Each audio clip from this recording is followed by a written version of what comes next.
My name is Paul Matherin, and I've known Clay for about a year, specifically since February 2016. My role with the company is that of a business coach, and getting to work closely with Clay, it's a great learning experience at all times because he's like an interactive book, just an infinite source of knowledge. Working with Clay has inspired me to do many things business-wise and in my personal life. One of the greatest things that I've gained from Clay is to wake up earlier every day. So I wake up 2 hours earlier every day, and it's gifted me over a month of my life of 24-hour days over the course of a year. And in that time, I've managed to be very productive in reading books and getting action items done for clients and just generally improving my quality of life. If you don't know Clay, I would describe him to you in very few words. He loves life, he loves energy, he loves passion, he loves positivity, and he loves winning. Most importantly, Clay knows what he wants. And he's found a way to synthesize every aspect of his life to create a harmonious balance. So if you contribute toward that balance, then you'll have a good relationship with Clay. And if you take from that balance or disrupt that balance, then you won't last long in Clay's life. I've definitely noticed a common denominator between employees that enjoy working with Clay.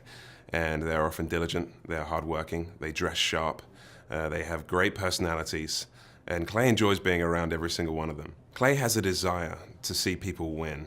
And I think the reason for that is that he knows what it's like to win, and he knows how good it feels, and he wants people to share that same experience that he has. He also knows what it takes to get there. And so to share those concepts with people is a great passion of his, because he's not selfish and he doesn't want to keep winning just to himself. The kind of people that wouldn't enjoy working with Clay are people that are under the illusion that they know everything they need to know out of life and business and everything in between. I've always believed in the concept that we're always growing, we're constantly growing, and there are no such thing as plateaus in life. So as soon as you stop growing, you're essentially dead and essentially pointless to the earth.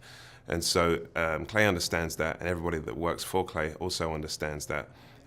So the kind of people that don't enjoy working with Clay are people that don't want to grow, don't want to learn, and are most definitely not coachable. Clay really loves his turkey, his chicken, and his cats. And I was taking a lot of time thinking about why that might be. Now, there are two answers to this. First of all, there's a surface level answer. Okay, Clay just loves animals. I mean, who doesn't love animals? But then there's a deeper answer to this. When you look at animals, animals do what they want. Take cats, for example. Have you ever tried to tell a cat to sit? Good luck with that. Well, it's the same thing with Clay. Clay does what he wants. Clay doesn't wear a suit.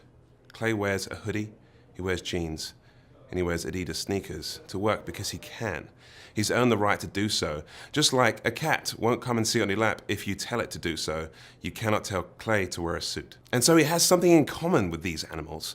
And so he relates to the animals. And so that's why I think he loves spending time with his turkey, his chickens, and his cats. If you're preparing to meet Clay, first of all, I'd say make sure you're not late. You have to respect his time because, as I said before, he's found a way to synthesize the aspects of his life to where his time is very efficient and very intentional. I would dress sharply, and I would come prepared to laugh because Clay is hilarious. I would also make sure that you bring something to make notes with, whether that's a pen, a pencil, a paintbrush, or a piece of chalk.